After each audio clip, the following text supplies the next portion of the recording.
or as captain. He won the prized Ranfurly Shield as a player and a coach. He played 11 tests for the All Blacks and later went on to coach them. We have all heard stories about Grizz, but let's hear from some of those that were closest to him. No, I liked Grizz, and it's a sad loss for not just for the Canterbury Union, but for his family and things like that. I had a lot of respect for him. People have this view that, we used to clash. I mean, we worked together so well in that period of the 87 World Cup. We had very common views on the way how the game should be played. We had very common views on selection. And I have a huge respect for him. I mean, his contribution as a rugby player for Canterbury and the All Blacks, and the rugby coach for Canterbury and the All Blacks, it is very, very special. He's made a fantastic contribution to the game.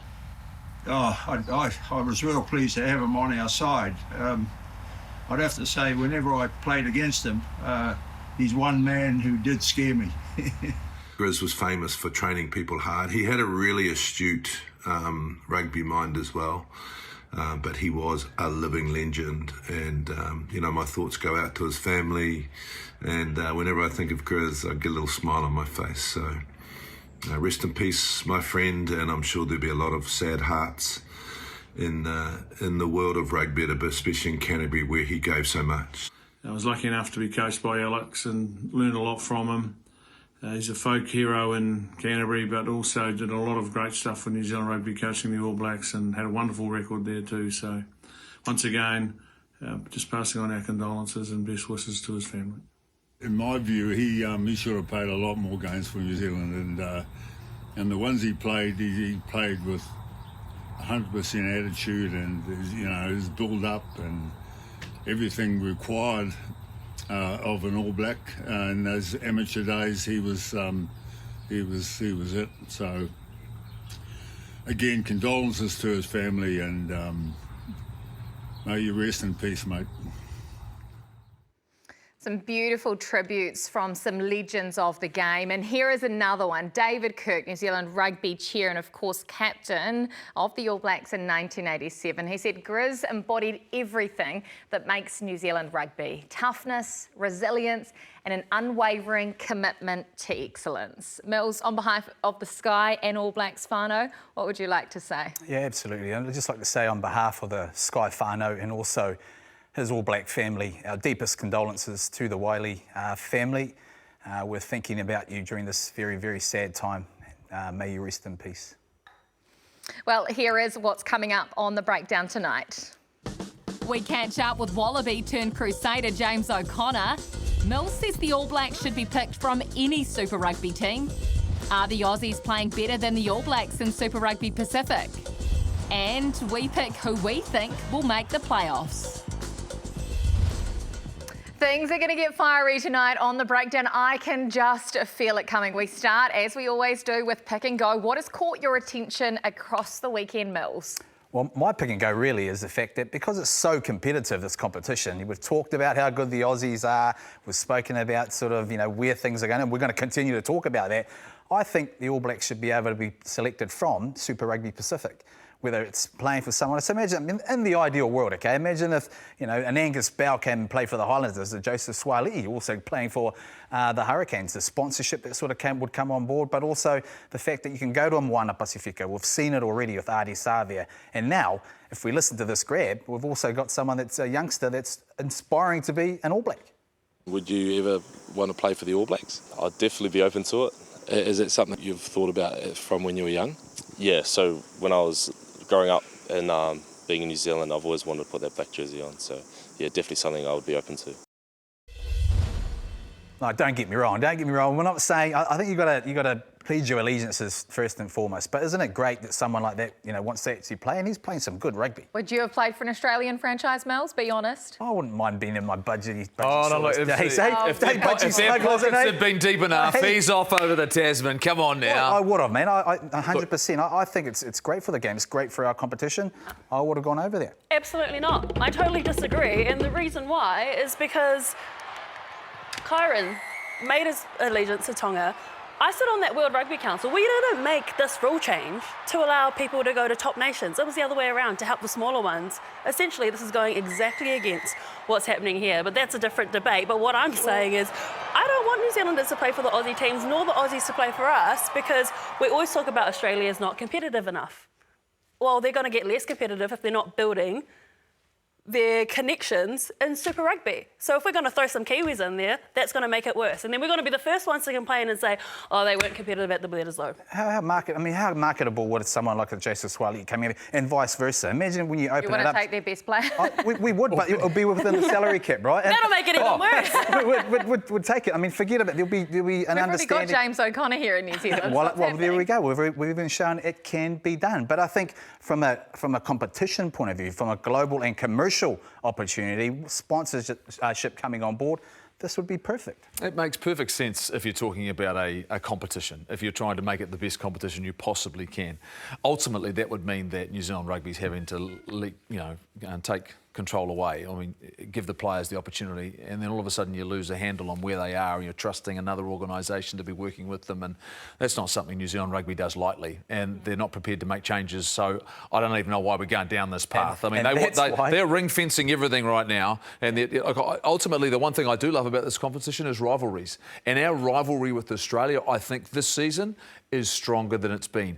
Ultimately because they've now got 4 teams. They're starting to show they're competitive on a week-in, week-out basis. I like where we are right now. I'm not discounting it, but not for me right now. And that's why I mentioned in the ideal world. Forget the money, forget the rivalry. I mean, we're talking about rivalry. I mean, we've got half of Auckland playing for the Crusaders at the moment, haven't we? I mean, so that tribalism's gone out the door. Taylor, what is catching your attention? What is getting you fired up? Okay, cue the haters, because I'm going to get a lot out of this, but the Wallabies are currently outperforming our All Blacks in Super Rugby. And I'm not saying in every position. Yes, Damien McKenzie's playing great. So is David Havili, Adi Savea. But on a whole, the Australians are playing much better. The Wallabies look like Wallabies out there. When you look at some of these New Zealand teams, the better players aren't All Blacks yet. You've got Kyle Preston, Duplessis Karifi. I'm going to articulate this with some graphics head-to-head. So let's start off with front rowers, Angus Bell and Ethan de Groot. Front rowers have been very good for Australia this year. You take a look at this head-to-head. Carries, defenders beaten, scrum penalties won. I mean, 57 carries, 18 defenders beaten for Angus Bell. De Groot, 20 carries, 0 defenders beaten. Same amount of games, guys. It's not enough just to win scrum penalties. You need to be good everywhere, and that is what the Australian front rowers are doing. Next one, let's take a look at Scott Barrett. There's been a lot of commentary saying our All Black captain is not in form. When you compare him to some of the Wallabies locks, you got to take a look at this. Canham, same amount of games again. More metres, better tackle percentage, line-out wins. Wow. That is someone standing up. And so I'm not saying all our All Blacks are playing terribly, because they're not, but the Wallabies are head and shoulders. Last one I'll articulate too, Rieko Ioane and Filippo Dongunu. Rieko Ioane, again, has struggled to find form in Super Rugby. We know what he can do at test level on the wing, I'll add that. But you're comparing him to Filippo Dongunu, who's also made that transition, wing to centre. These stats don't lie either. Rieko has a game in hand. He's played 1 extra game than Dongunu. 5 tries to Dongunu. Defenders beaten and line breaks, he also tops Rieko in. So those are just some positions, but I think every time I'm watching an Australian game, I can point out who the Wallabies are. When I'm watching the New Zealand games, yeah, there's a couple All Blacks standing out. There's a lot of non-All Blacks standing out too. What do you think of this, Jeff? Because you've been hot on when do you expect the All Blacks to peak in the last couple of weeks is the question you've been asking. Yeah, when they should peak and when they should perform, when they should stand out. Yeah, a lot of merit to what you're coming up with there, Taylor. I think there's a different level of urgency in Australia right now in regards to being competitive, and there's a little wee carrot that's really important to them in the British and Irish Lions, right? So they're trying to prove to Joe Schmidt they deserve to be there, and now's the time to make an impact. So now, I would say this though. I've got a feeling a lot of our All Blacks are comfortable. Yeah. I would say that they are comfortable in the fact that they know Scott Robertson, they know the environment they've been a part of, that last season wasn't quite ideal in terms of performance, but they'll look at the long game and go, OK, the back half of the year, if I start to show my form again, and let's not kid ourselves, a number of All Blacks for a long time through their career chose when it was time to start playing some proper footy and didn't help their Super Rugby teams like they should have. So I understand where you're coming from. But I'd start getting concerned in 2 or 3 more weeks when things are really on the line, Mills.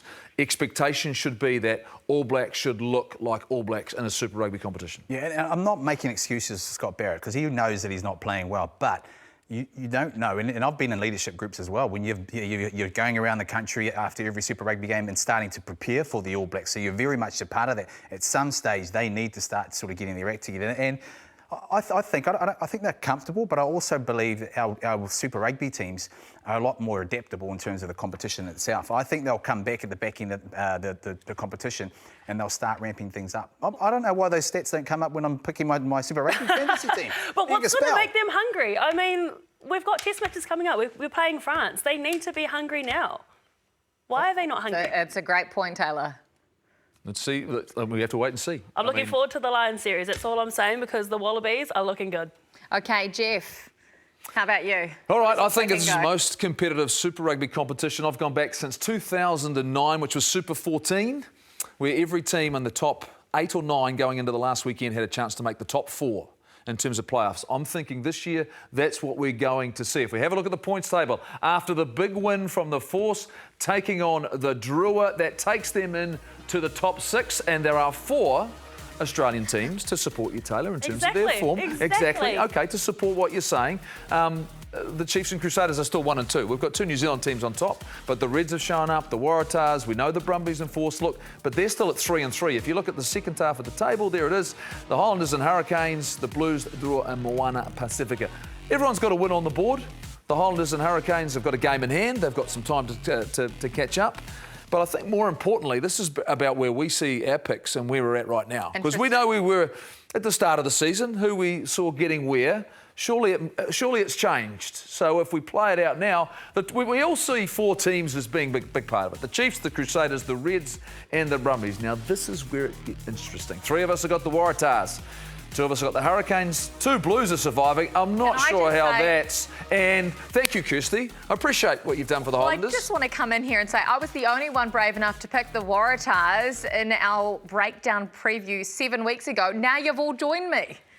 I wasn't on that show, but I'm a big believer in the Aussie teams, I wasn't on that show. No, I wasn't on that one. I would have joined you. I haven't joined you, have I? No, you're the only one that hasn't. You are the only one that has only picked 2 Australian sides, Mills, when there is currently 4 in the top 6. You're ripping the Aussies off right now. This is the same sides I've picked in day 1. I still believe it's going to be that 6. But what about the makeup of the draw, Mills? Because remember, everyone plays each other once, but the New Zealand teams play the New Zealand teams more than they do the Australian teams, and vice versa. The Australians play more Australian teams. Is Mills deluded? That's what we're saying. He's picked 4 New Zealand sides. Is Mills a little bit deluded? It's tougher for the Kiwis. I'm saying it's tougher. Yes, the Aussies are playing well, but it's tougher to play New Zealand derbies. Yeah, and there's no doubt about it. And people will say, well, you've left your Highlanders out, right? Well, they've got to play the Chiefs and Crusaders twice each. So they've got 4 games against it. They can still make it. They can still make it. They'd have to probably win every other game. I'm just going on where things have trended over the last few weeks and how things have changed. The Highlanders have dropped a couple of games at home. Winning your home games is critical. It's the reasons I haven't got the Blues. And I want to hear from all of you why you last week said the Blues could still make it, but a week later they are not in your 6. So what has happened in 7 days? Well, in 7 days, you're looking at it and you're going, it's not once again the direction that they were heading. The fact that more injuries, more injuries.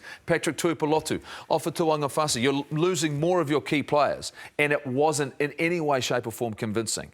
So they're gone? Blues are gone. You put a strike. They're on life support. They're but they're on not life in support. your 6, and they're not in the playoffs. Well, not right now. So they're gone. Not right now, but they're not gone. They're on life support. Why have you put them in, Taylor? What have you seen from them? To me, they're at rock bottom. They're last year's champions, and now all of a sudden, you look at their win record, they are hurting. They're not loving this. The Blues hate this. We know they're very proud, a little bit arrogant sometimes, but they're very proud. They are not going to want to sit here and look at them not make the top 6. So I think the bye has come at the right time. We saw what the bye did for the Crusaders. You know, they got a walloping, came back, and they were stronger. They're going to get together and they're going to come back firing. And I liked what Vern said at the end of the game. He said, yes, he didn't like the result, but it was an opportunity for some of those younger guys to get a taste of that level. And I think they're going to be hungry for it now. So I am not counting the Blues out, but I have discounted the Hurricanes. And you haven't. You've gone with the 2 top New Zealand teams that we've all gone with, and then you've gone with the Hurricanes and Blues. Why are you so confident that those other 2 New Zealand teams are going to make the 6?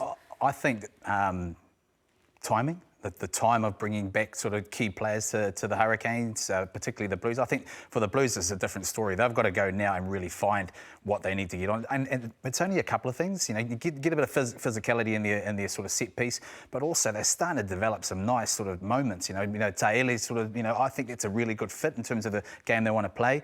I think they'll come back. The next 3 weeks is going to be crucial for them. They've got to pick up those ones. For the Hurricanes on the other side, probably similar boat, but probably a little bit in better form in terms of some of the guys that they're going to get back.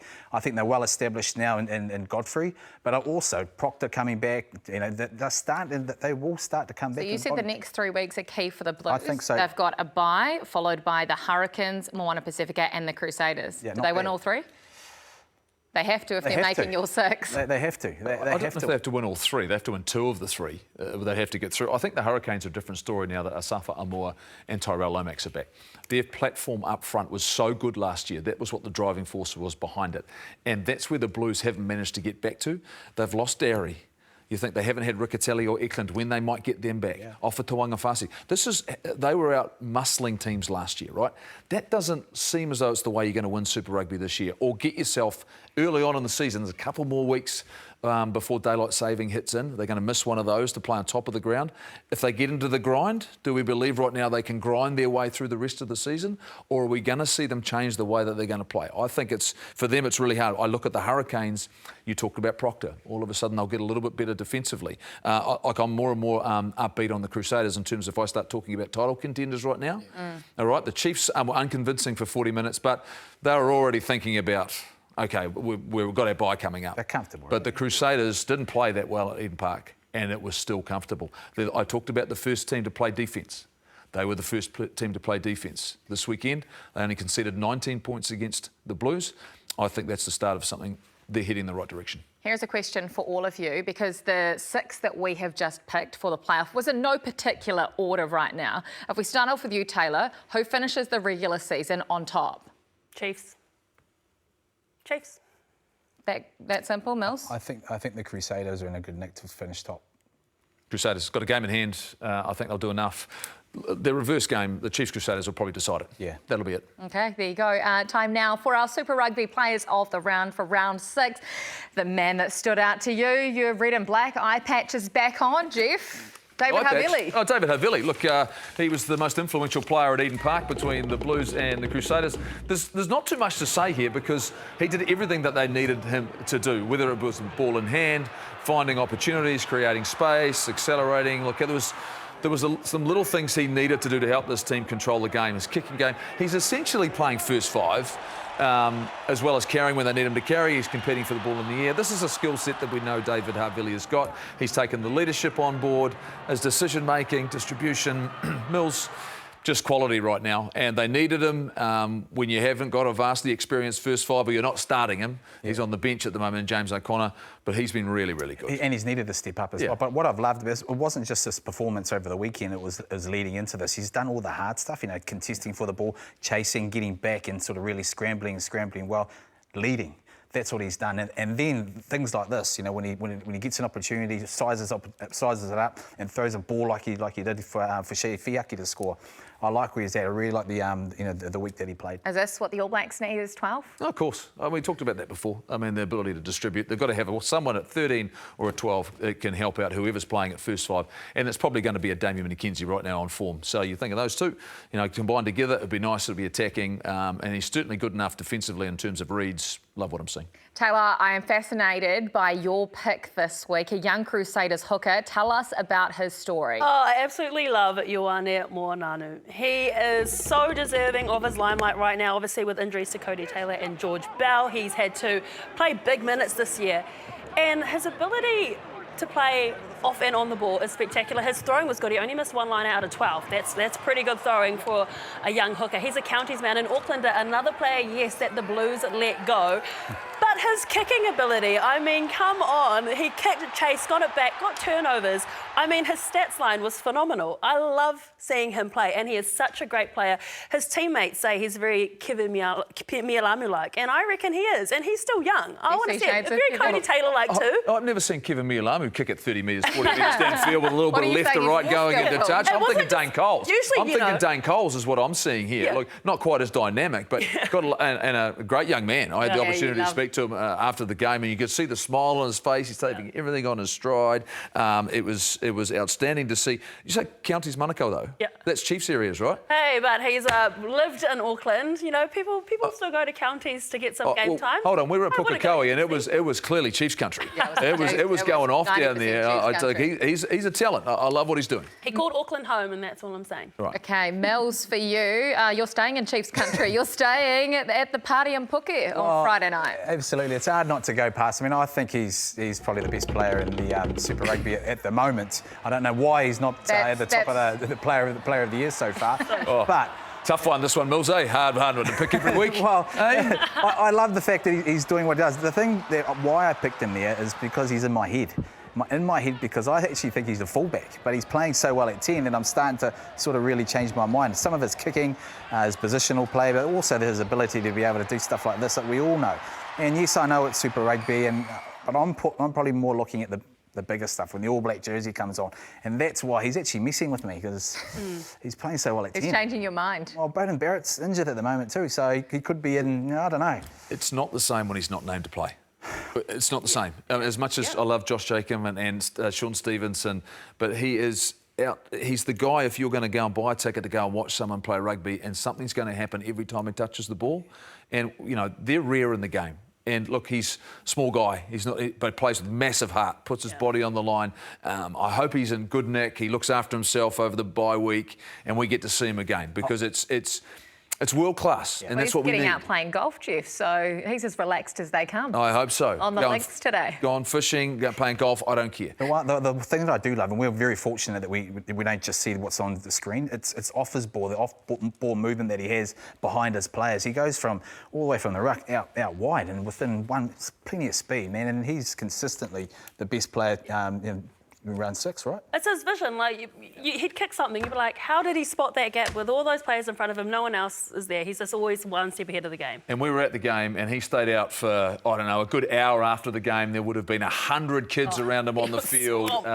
You know, he understands and he gets it, and people love watching him. Yeah. He had time for everybody, and by the time we were leaving, he was still there waiting and talking with his family. He'd finally got round to seeing them. So, okay, question.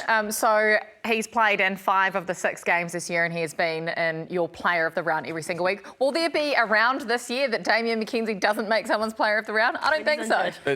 But where is he on the current Super Rugby? He doesn't make the top 10. Whoever's picking that's playing up at the moment, I tell you what, he should be right at the top by far. Yeah. Jealousy.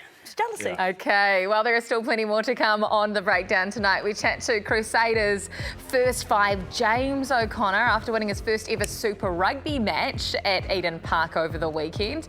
And does he still have aspirations to wear that green and gold jersey? We talk to him about it next.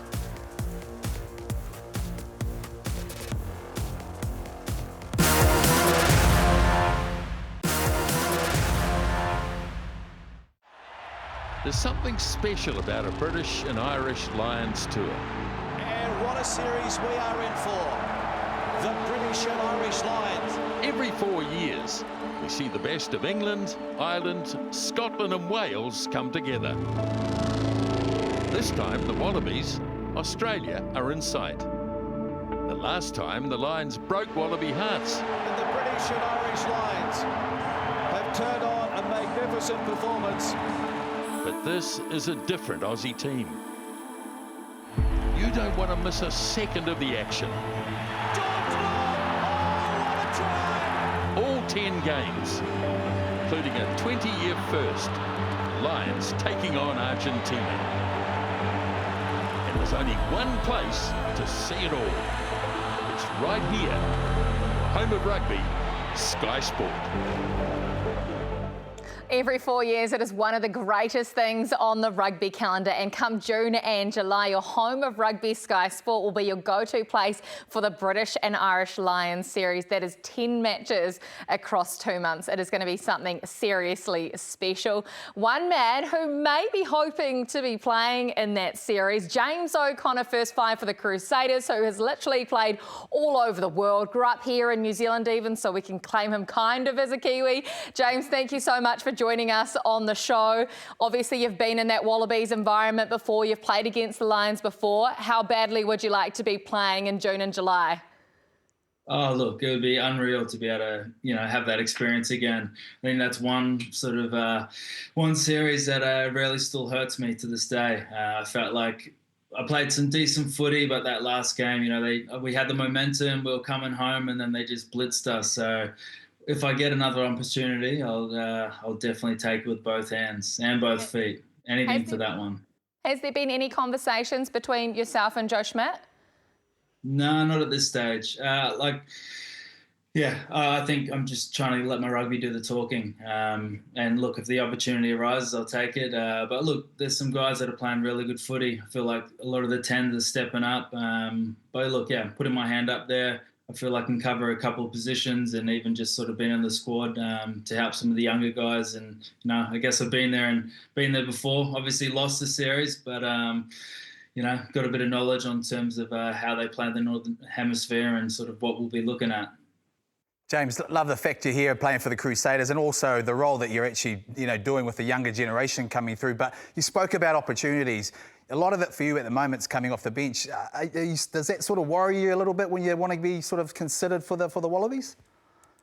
No, not at all. I feel like Pens and whatnot were very clear with me from the beginning. My role is sort of course I want to be playing and I want to be in that 10 jersey, but at the same time, Taha's killing it. I've got a lot of respect for what he can do and the player he is, and also Rivers coming back from injury. He's got game as well. So I guess my role in this team is closing games out. So the boys are setting a good platform, and I've really just had to learn whether to speed the game up if we need some tries and some points, or slow it down and control it. So I do feel there is a unique role for me there, and even if we're talking sort of further on into that Wallaby sort of stuff, it is a skill set being able to come on and pick the right options. So haven't mastered it yet. Probably done three times quite well and two not so well, so it's still something I'm working on, but look, I'm very content and happy with what I'm doing at the moment. Let's talk about what you're doing at the moment, because James, at the end of last year you had a +1 for the Reds and you opted against it. You decided to move to the Crusaders for a new challenge and for something different. Why the Crusaders, and what have been the biggest differences? I think the +1 got quite interesting in terms of with the Rebels sort of pulling out. The contracting got a little bit unique, I'll put it that way. So I guess the opportunity came up to go to the Crusaders, and that was something I was never going to turn down. I've always wanted to play sort of Super Rugby in New Zealand. And when that opportunity came up, I obviously watched a lot of footy, watched the Crusaders obviously the last 10 years. And especially last year, I could see little elements where I thought, I could really help the team in that respect. But yeah, again, they've set the benchmark for so long, and it's been a team I've idolised and played against. So it definitely hasn't disappointed. It's been an awesome experience. James, it's been a quick rebuild for the Crusaders. It was carnage last year. It was tough. You've come in at the right time when things are starting to head in the right direction. It's actually Australian rugby I want to talk about, though. We've seen some shifts. We've seen things change. We've seen a number of New Zealanders coach. Robbie Deans has been there, Dave Rennie. But it's now Joe Schmidt. But he's ending after this Rugby Championship in 2025. Do you think it's important it's an Australian who takes over after him to continue the legacy of the Wallabies? Honestly, I don't really have too much of an opinion on that. I just think the best guy should take the role. I said it sort of previously. It's not just the head coach, it's all the other coaches underneath it, and making sure there's that cohesion between sort of the way the platform that Joe's set, and then the next guy who's going to come in can build from that and not sort of change it too much. Obviously, the World Cup's sort of just around the corner as well. The focus will be on that Lion series, but at the same time, it's just cohesion and sticking with combinations. James, I want to ask about sort of the culture side of, being in New Zealand. I mean, are we a weird bunch? I remember going to Italy and, instead of having protein shakes, they brought out, there's Parmesan cheese. Do we do anything sort of different here that you're sort of not used to? Or is there similarities to back in Australia? Definitely not food-wise, pretty similar. I think probably one of the biggest things I've found on the field, just the training, the intensity, the ruck speed, everything sort of not so much a lot quicker, but there's a lot of sort of training in that chaos element of the game. In Australia, sort of we like to go set piece to set piece and really sort of control the tempo and whatnot. Whereas I found here at the Crusaders, we want to train that sort of under fatigue, but also just decision-making, beating guys one-on-one, that sort of playing off the cuff. And then some of the other little things I've noticed is there's a lot of little connection points. So even, captain's run day, inside backs are going for breakfast, and we'll have, the team run, then we'll have a team lunch, and we're talking rugby a lot of the time. So even, I've just been on my phone when you guys gave me a little 10-minute warning. We're talking strategy now, coming up with plays, and, moving into this week, there's a lot of player input in terms of how we're going to play the game, what are the starter moves going to be, what are we seeing from the opposition. So I think, the more you're talking about rugby and the more you're sort of having strategy between, the forwards, the backs, the game callers, the coaches, it's awesome. And the more you win also, the more you get your McDonald's shouted for you too, mate, down there in Christchurch, isn't it? Yeah, how good's that, eh? James, really appreciate your time on the program. We'll let you get back to the group chat and planning what you're going to do up against Moana Pacifica this weekend. Yeah, appreciate it. Thanks for having me on, guys. Great chat and great insights into the Crusaders environment. Clearly they eat, sleep and breathe rugby because there's strategy sessions going on a Sunday evening. But he just mentioned the fact he still feels like he's got a lot to offer the Wallabies environment. Should he be playing for the Wallabies? Do you think he will be picked in this Lions series? If he wants to be in contention, he's got to start for the Crusaders. He has to get and earn the right to play in that position, but they've also got to give him the opportunity. And I think it almost comes this weekend against Moana Pacifica. I think that's his opportunity to go and run the team. His cameos have been really, really good.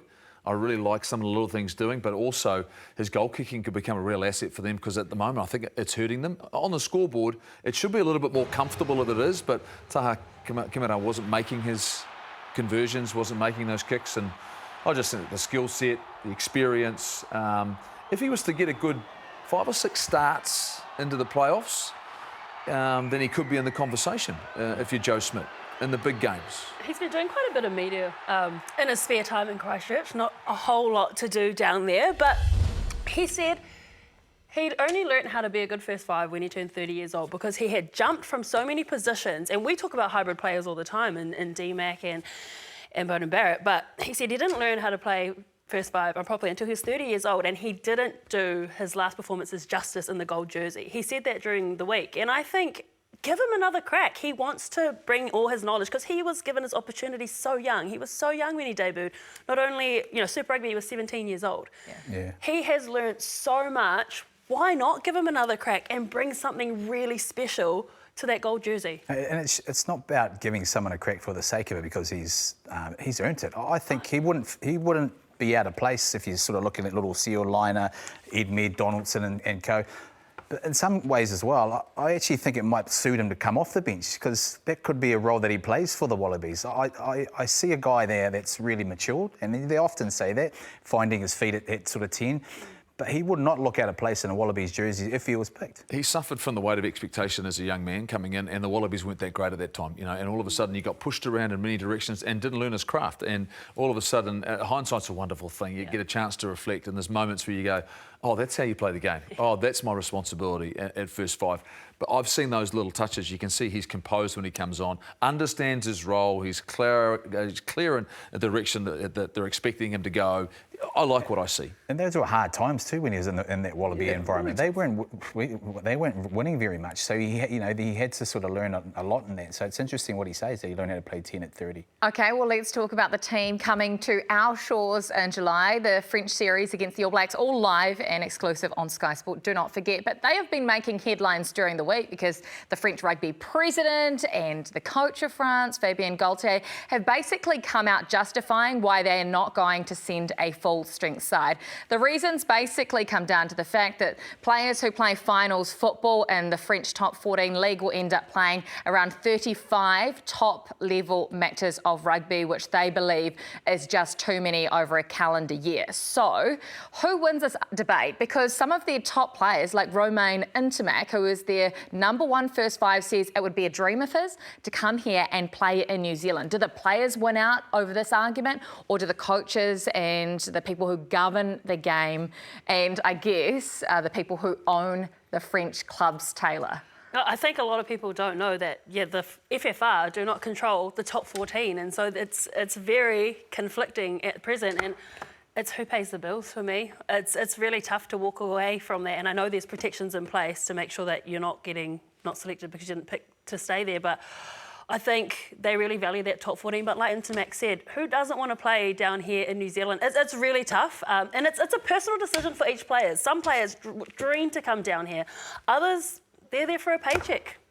They've had some big moments against the All Blacks, France, and believing and knowing how to beat the All Blacks. A number of players are trying to find that in their future, and they're a good side. They're a great squad. We won't know until the boarding passes are printed. Yeah. I guarantee you won't know until the last moment who's getting on that plane, because there's games going on. Yeah. There's semi-finals and finals, which will determine which team comes to New Zealand. But Mills, I'm really confident, Kirsty, Taylor, that this squad is going to be competitive. And whatever team that comes out, there will be pressure on the All Blacks. Because if it's the top side, they're under pressure to perform and win.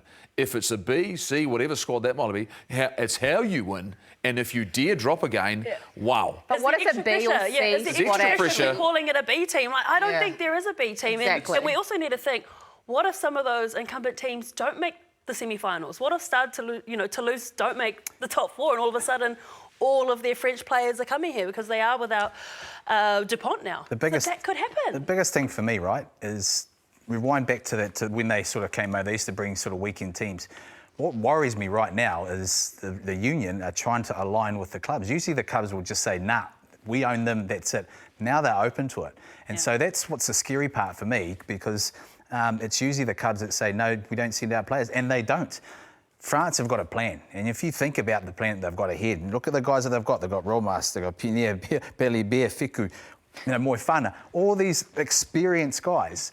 If I was sitting in their boat, I would send an inexperienced side to New Zealand and try and pick them off. That's what I would do right now. But what's an experience, as Taylor said, because they've got 40 players, don't they? They're like South Africa at the moment. All of their players are good. They've got belief as well. I mean, they're the Six Nations champions who play a style of brand of rugby that has challenged the All Blacks in recent times. It's tough for us. And for them to come here, and is it about doing what Ireland did when they came in a 3-match series, in terms of, OK, we've got to come to the Southern Hemisphere for a Rugby World Cup. That dented we've got us, to try and prepare. It dented us for a while. Exactly. Yeah. And putting pressure on one of your teams that you might have to face in the future, deep in a tournament, can be really critical. Is a so-called B team a bad thing, though? Because, we want to see what our All Blacks are like, and it might be a chance to blood in some of those really good Super Rugby players who aren't test level yet, who haven't made a test team before. I don't think we've got the luxury to do that. We have got to, regardless of what their team that they bring down, we have to win the series. We've got to go out there and have our best team. At what point do we start thinking about the World Cup? At what point do we, the All Blacks, when I say the All Blacks, do we start thinking about not just this year? When do you start not just thinking next year. about it? I think about it now. Yeah. Because there's limited test matches. You're talking under 35 test matches, probably 30 test matches to get a team prepared for a Rugby World Cup. That's all you've got. You don't have the benefit of time. There was 15, 14 test matches last year. I mean, look, there's 31 tests played between these two countries. The All Blacks have won 27 of those in New Zealand. This is France and New Zealand. So France don't have a good record here. No, they don't have a good record here, but the only way you get a good record is bring your best team and try and win. That's the only way you improve that, is to actually give yourself an opportunity to do that. And they've got some depth. Clearly they've got depth across their squad. I want to see a great challenge come, because we're talking about what could be a fantastic series. OK, still plenty more to come on the program. We chat the combination of the Black Ferns 7 superstars and the Black Ferns 15s program as we continue to build up towards the Women's Rugby World Cup. And we'll talk about our under-20s program here in New Zealand too.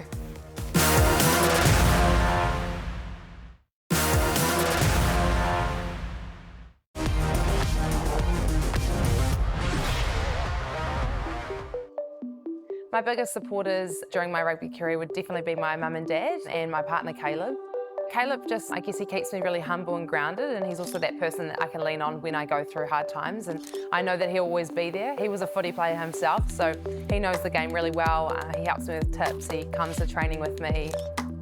All those little small things that, you know, sometimes it's hard to do by yourself, he's always there by my side, so I thank him so much, and I think he's really been a huge part of my journey. My mum and dad support me financially. I actually didn't work for a few years after school because I really wanted to chase rugby, and my goal was to, you know, try and reach that top mark, and yeah, they helped me throughout that. I'm a true family girl, and being able to see them kind of reap the rewards of me going out there and playing, it's really cool. And you know, after the game, it's nice to be able to go and give them a hug and feel that support. I'm just so lucky to have them through the thick and the thin. Yeah, they're probably my biggest inspirations.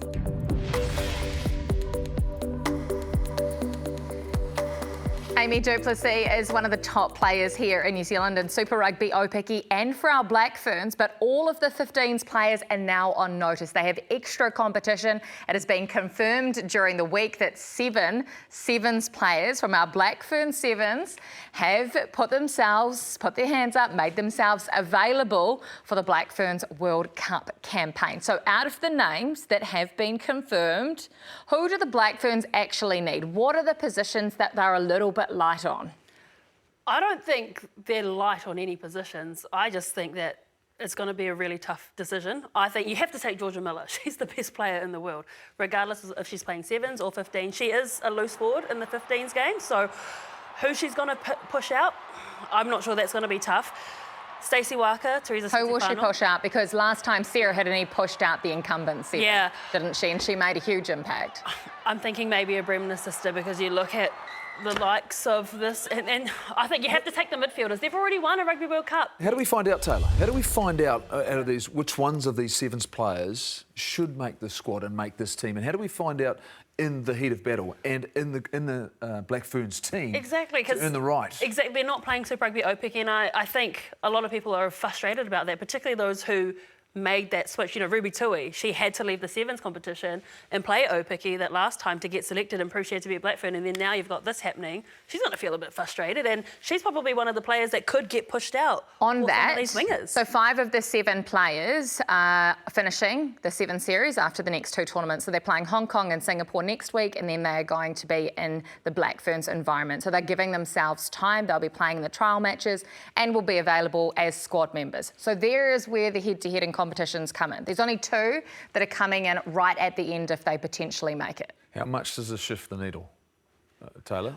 When you look at this and you look at that talent, because at the moment, it's fair to say, given our results over the last 18 months, we need to shift the needle, and we need these players to coordinate with the coaches to get the, like say, understanding how you want to play, and what's going to be successful, and how you're going to put pressure on the opposition, and what impact you can have when you haven't been playing a lot of 15s. These ladies are full-time, battle-hearted professionals.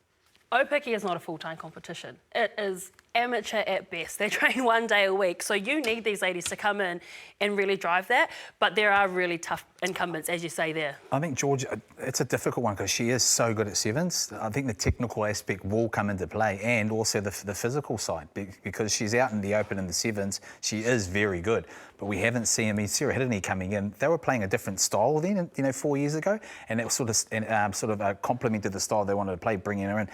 Are the Black Ferns going to do that? I'm not too sure, considering what they're going into, with the French and how physical they are. Do you think it depends on what sort of style the Black Ferns actually play as to who they actually need? Absolutely. Like Porty Lane, for me, she's amazing. But is she going to be a 10 or a fullback? Where do you move her around? Her skill set's... I think they want the hybrid players, though, because you've got a condensed competition, so you need players that can play anywhere. I think Dice, she probably goes too, Dice Wyllie, because she is a lock and Lucy, but Reece Porty Lane, she can play 9, 10, 15. And the incumbent 15 at the moment in Opiki isn't performing. Renee Holmes isn't performing. And she's not playing 15 right now, Tanika Willison is. Exactly, and Kaya Nepi is probably the next best thing. And so who are you going to slot back there? What about Sorensen McGee? She could be a bolter. And this is why I think it's going to be a remarkable coaching performance over the next few months to prepare this team for the World Cup. That's what happened to happen last time, and this is what will have to happen again when you're integrating different people into a different game on short notice. So if if some of the Sevens players were to be picked, do you think they need to be playing in all of those Black Ferns tests? I think there's only 5 of them. Do they need to be playing? If you've got faith and you believe go? they're your best players who will turn into your best team going into a World Cup, they have to play. What does that do for the environment, though, for the girls who've been working hard? I think I understand why they come in. I get that, but this is a World Cup. It might be a tough balance. This is a World Cup we're talking about. I don't think you can please everyone. I think if they're good enough to be there, you pick them. And it's an absolute no-brainer for some of these ladies who, as you say, Taylor, are the best players in the world right now. Well, there's been some budding young talent take over Taupō this week in the New Zealand under-20s competition, and there were some wide-eyed people there overseeing the proceedings, like Scott Razor Robertson, our All Blacks coach, and James McConey. Come on, Pitchy! Oh, Ben. Oh, an offload. Mate, we've got everything here. Supporters there for Harvey as well. This is a runaway try. Pledge will have too much gas and he'll score in the corner. I went to King's High School from Year 9 to 13. Oh, that's like Ben Smith. Yeah, so Ben Smith went through there. Brendan McCullum, actually a good footy player. Out into the backs they come, looking dangerous here. Here's Morrison. Morrison, yes! I played for Auckland University Rugby Club, the Vipers. Last year was my first year with them. Morrison's away. So isn't there something you have to do when you say Vipers? Yeah, we had these risks. What happened to your eye? Oh, just was caught in the ruck for too long, got a sprig, but yeah, it's coming good now, thanks. Yeah. Obviously, I want to be a professional. I want to do it for a living, but along the way, I'll make some real cool connections, eh? Spins it out to his backs. That's a nice offload coming in.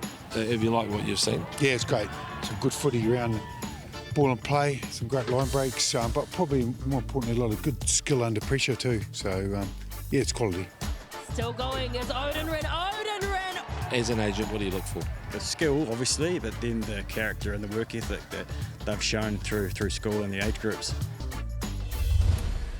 Well, if you enjoyed tries, it was the tournament to watch. It was an average of 75 points a game. If you were a defence coach, clearly there was none, team. There was no defence played over these games. Well, there's an opening to be a defence coach. For anybody. Look, I don't get me wrong. I know there's talent out there, but these are our under-20 players. We're preparing at some point to go to a World Championship and a World Cup, and that's not going to cut it defensively. Passive, yeah, I get it. It's nice to see all these skills and our execution, but if you look at the execution, it's not under pressure. I disagree with Razor in that case. The fact that guys had plenty of time, offloads were easy, guys are making line breaks, there was no cover, no systems defensively, and people will say, well, these are young men, but these are our under-20 players. At some point through their under-18, under-16 high school systems, they should have learnt the fundamentals of being connected defensively, line speed. I was disappointed and frustrated at some of the lack of, I suppose, understanding of our fundamentals on the defensive side of the ball. Yeah, I understand. I'm coming at it from a different angle. I mean, if it's that important to the under-20s, why then still have 3 games over a whole week? I mean, what are you going to prioritise as a coach? You're going to have to prioritise something, either attack or defence. This is the outcome you're going to get. Whatever you put into resourcing this competition, that's what you're going to get. They're far better off. French Rugby Federation, when you're starting to work out the numbers here. I don't get why you put the guys through this. Why not have it on the back end of the All PK and also in Super Rugby? You know, have those teams playing so then they can understand the fundamentals or have a bit more time to do it. When you're putting in a tournament that's 3 days and hard games, you're going to get that. It's the pathways. The pathways aren't there, right? So these guys, as you say, they've only got 3 games to impress everyone who's there. And there's a lot of pressure when you see the All Black head coach there watching your games. You're going to focus on what you can prove on attack. You are just going to focus on that solely. And I think defensively, though, we don't know if those defence coaches are coming in trying to set the world on fire and teach them a system that's complicated, and they're also trying to prove what they've got. I just want to quickly say this. You wonder why there's a Barney between high school rugby and New Zealand rugby right now? There's that New Zealand rugby clearly doesn't think that schoolboy rugby is providing what it needs coming out of the New Zealand secondary schools program. So that's an issue I think we'll address at some point, but ultimately I don't like what I'm seeing on one side of the ball. There's 2 ways to win a game, Mills, and like I said about, who did I say? The Crusaders are the first team to start defending in Super Rugby. Now they're on almost the top of the table. I hate defence, mate. I hate defence. You're coming from a guy just keep attacking. OK, just quickly, do the Highlanders beat the Brumbies this weekend? Absolutely, no doubt about it. Come on, boys. I think so. No? I don't know. Do the Hurricanes beat the Waratahs? Yes. Yes. The Hurricanes beat the Waratahs? Maybe. Yes, actually, That's they do. A tough one. They do. That's a really tough one, but they do, well. absolutely. And does James O'Connor start at first 5 for the Crusaders against Moana Pacifica? Has to.